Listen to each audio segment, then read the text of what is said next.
Texans training camp starts this week, and with the start of training camp is the start of position battles. Here are 4 position battles that will define Texans training camp, and 4 of the position battles I'm keeping my closest eyes on throughout the course of training camp. Let's start with position battle number 1, cornerback 2, that starting spot opposite of Derek Stingley. 3 contenders for this spot. It's rookie Kamari Lassiter and signed in free agency CJ Henderson and Jeff Okudah. Now let's talk about Lassiter, who is ahead to me of Okudah and Henderson after the spring practices. Now, the media didn't get to see every spring practice, but the spring practices we did get to see, I would tell you that I'd put Lassiter ahead of CJ Henderson and Jeff Okudah. And it's not crazy to think that a rookie is going to start opposite Derek Stingley. DeMeco Ryans and Nick Caserio have been very open with the fact that they don't care if a guy's a rookie, a veteran, they just want the best players on the field, and there's a chance Lassiter is the best cornerback behind Derek Stingley for the Houston Texans. Why wouldn't he and couldn't he start? He absolutely can. He was impressive at Georgia, and then in the spring practices, he looked fluid, and most of all, he looked fast at the cornerback spot. For a guy that was supposed to be slow in the draft process saying he was a slow player, he didn't look football slow on the field, staying toe-to-toe with Tank Dell and Stefon Diggs a couple different times in the spring practices. He's got a lot of work to do, and he's got to keep all that up throughout the course of the entirety of training camp. But Lassiter absolutely can, and if he plays the best, should be the starting cornerback opposite Derek Stingley. Now, he's got to fend off 2 guys who've played a lot in the NFL. Now, it's been disappointing to this point for CJ Henderson and Jeff Okudah, both former top picks. Henderson by the Jaguars and then played for the Panthers. Okudah by the Lions and then played for the Falcons. Both of those players are here because the Texans believe they can draw out the best in those guys. Henderson slightly ahead of Okudah in the spring workouts. I would tell you the 1, 2, 3 for that second cornerback spot right now is Kamari Lassiter, CJ Henderson, and Jeff Okudah.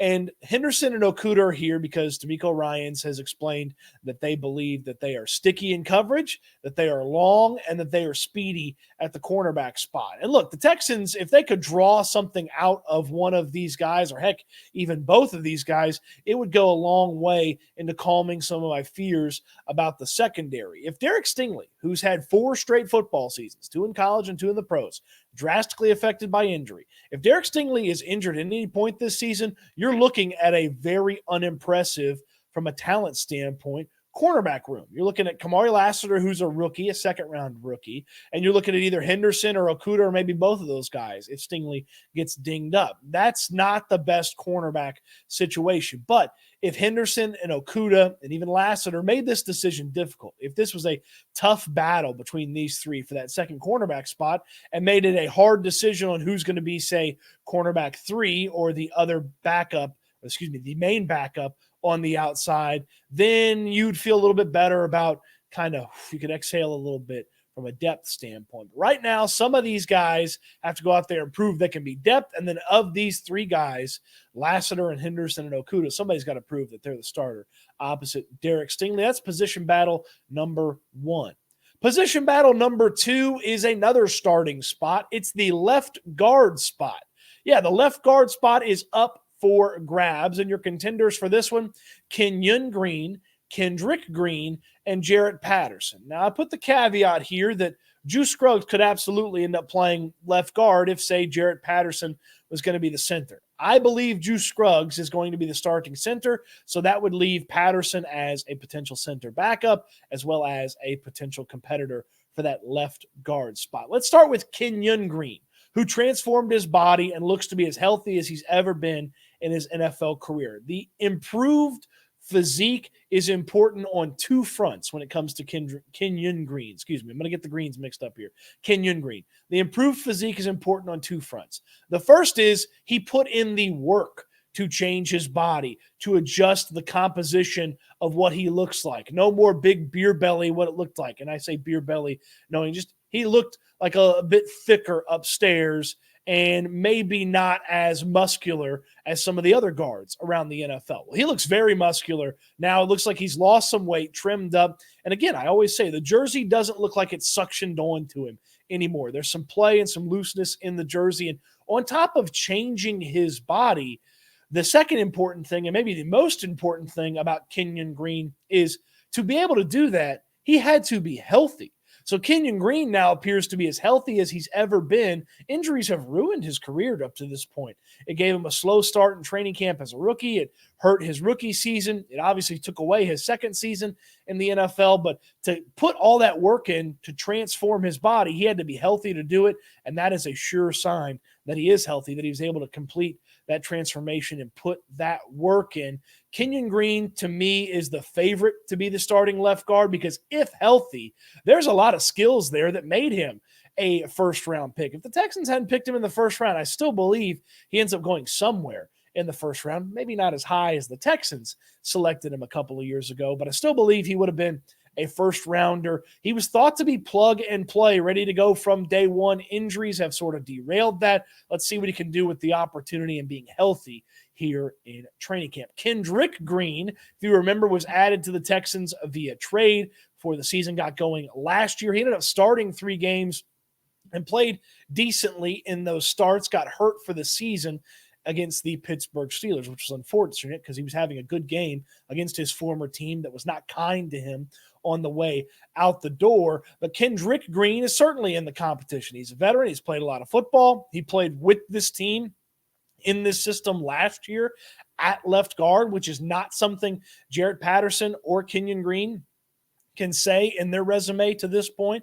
So Kendrick Green certainly has an opportunity to find himself as the starting left guard for this team. He's also a key contributor from a depth standpoint because he could play those interior offensive line spots, including backup center. So say Jarrett Patterson ends up as the starting left guard, then Kendrick Green can be a backup left guard, can be a backup center, can be a backup right guard, though Shaq Mason basically never misses any time. And finally, that brings us to Jarrett Patterson. Now, Patterson played really well for a rookie at the center position. He did not have a good offseason ahead of his rookie year. He got beat up at the Senior Bowl.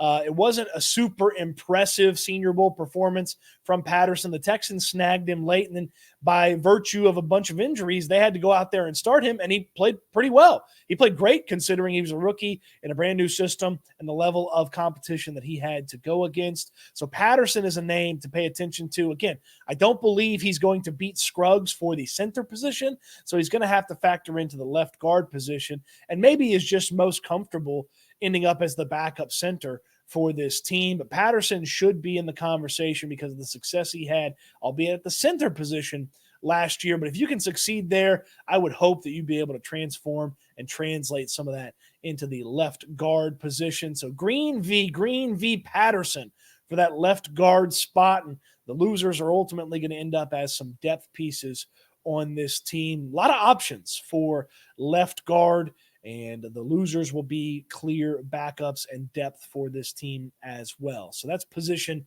number 2 in the position battles.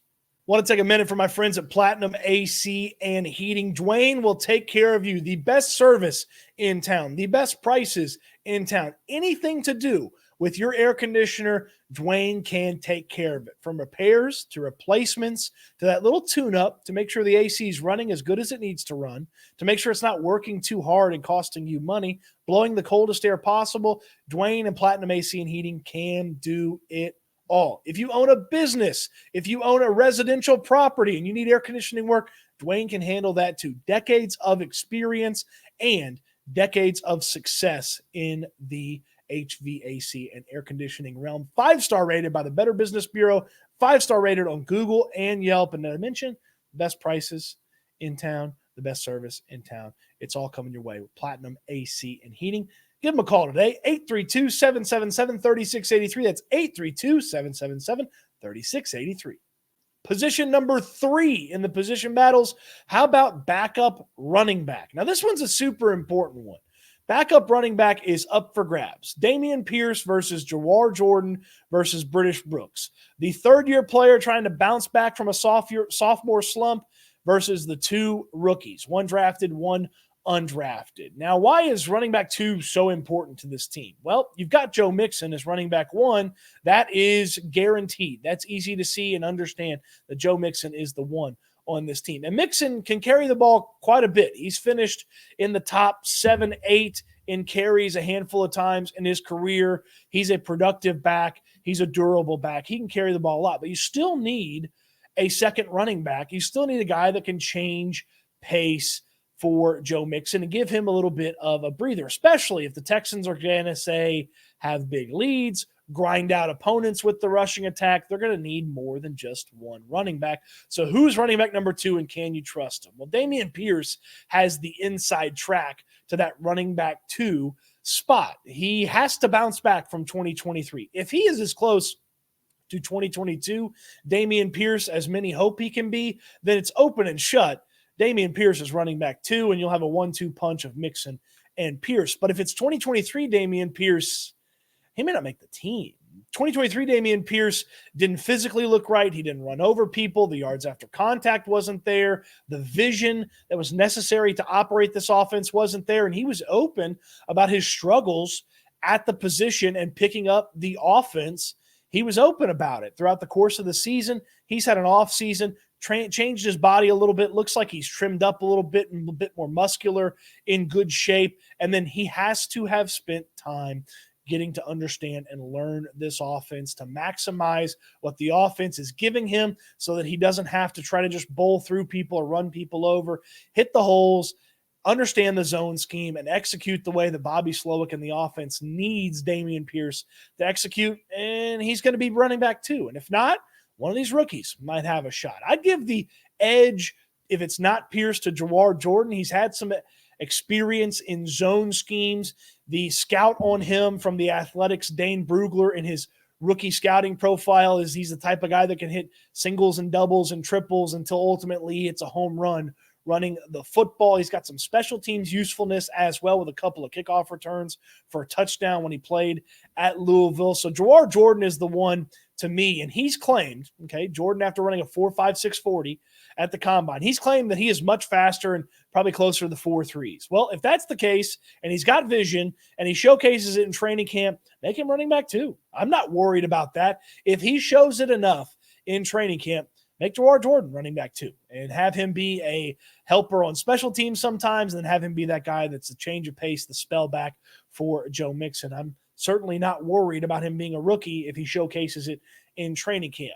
Now, he was a late-round pick. The other rookie at running back was an undrafted free agent, but he was a highly compensated undrafted free agent. The Texans paid British Brooks the most of some of the undrafted free agents in all of football. And you see, when you look at him versus Jawar Jordan, you see why he's here. He's a different type of running back than Jawar Jordan. I think the biographies have them listed at 30 pounds difference. It looks like much more. It looks like they play different positions when they're standing next to each other. For British Brooks, he's got to be that bruiser. He's got to be physical. He's got to be able to execute the offense from day one. He has an uphill battle because I don't know how well he's going to be able to catch the football, limiting his ability to be running back 3, which is probably going to be occupied by Dare Ogunbowale or Jawar Jordan.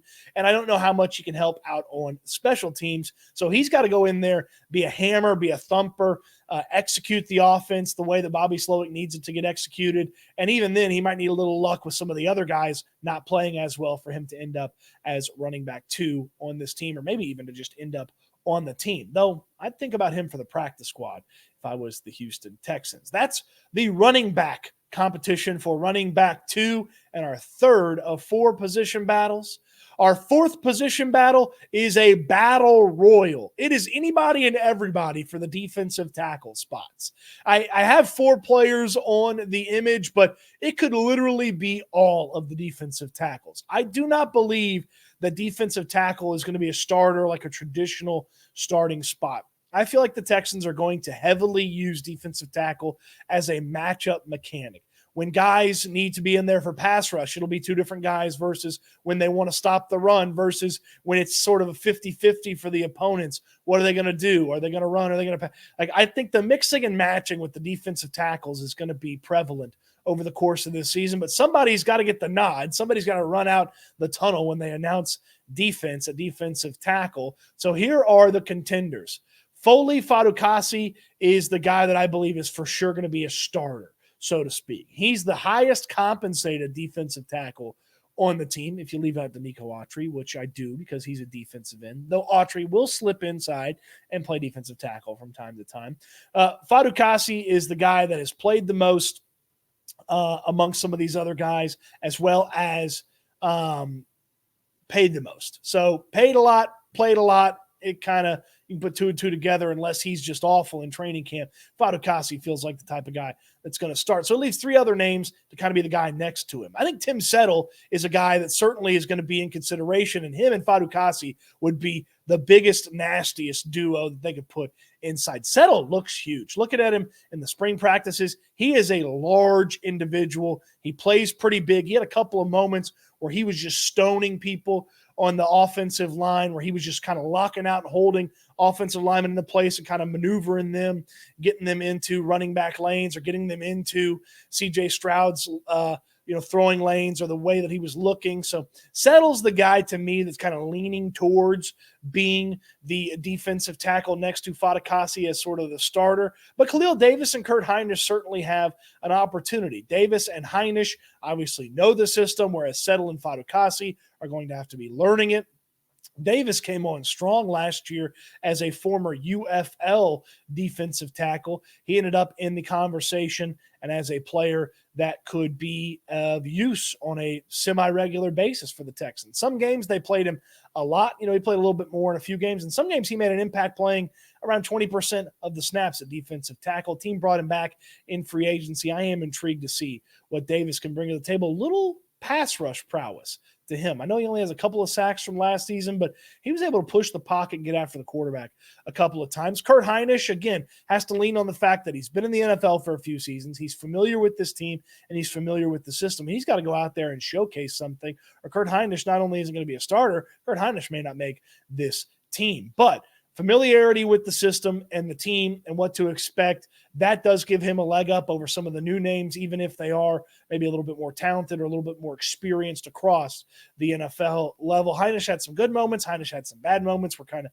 teams picked on him a couple of times last year. I'll be intrigued to see what he can bring to the table as well. There's a number of other names that we haven't talked about at defensive tackle, but Mario Edwards is a guy that's in the conversation. McTelvin Agam is a player that got a unprompted praise from Nick Caserio in the spring when he was talking about some of the spring workouts. Feldarius Payne and Marcus Harris are rookies that are guys that could make an impact here at the defensive tackle spot. Those names I mentioned, probably not starters, but again, I'm calling the defensive tackle starting spot a battle royale spot. Ultimately, the winners and the guys who are going to play the most are the ones that don't freelance and execute exactly what the defense needs them to execute. It's imperative that these defensive tackles do exactly what the defense is designed to do, so it allows the Danielle Hunter and Will Anderson pass rush duo to do exactly what they need to do, Azeez Al-Shire and Christian Harris at linebacker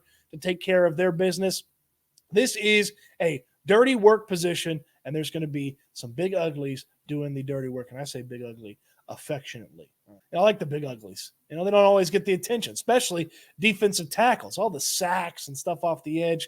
Hey, the defensive tackles set a lot of that up with some of that dirty work. Well, the two guys that do the best dirty work will be the two guys that are starting at defensive tackle, and that's position battle number 4. What say you on these position battles? Who's going to win? Let me know in the comment section down below. On your way down there, throw me a thumbs up on the video. Subscribe to the channel if you haven't already, and learn a little bit more about our friends at Platinum AC and Heating. Did you have some issues coming out of the storm with your air conditioner? My guy Dwyane at Platinum AC and Heating can take care of them for you. 832-777-3683 is the number. Put the number in your phone. My guy Dwyane's not going to let you sit in a hot house. He's going to get out there, fix up that AC, get it going, from repairs to replacements to just a little tune-up to make sure it's running right. Dwyane can do it all. Platinum AC and Heating is who you need to take care of any of your air conditioning needs. Appreciate you watching the video. Subscribe to the channel so you don't miss any of the training camp coverage from later in this week and the training camp preview stuff that's headed your way here on the channel before training camp gets started. You don't want to miss that, right? Well, subscribe to the channel so you don't miss any of it. Appreciate you watching. Hope you enjoyed the video, and I can't wait until we talk Texans again soon.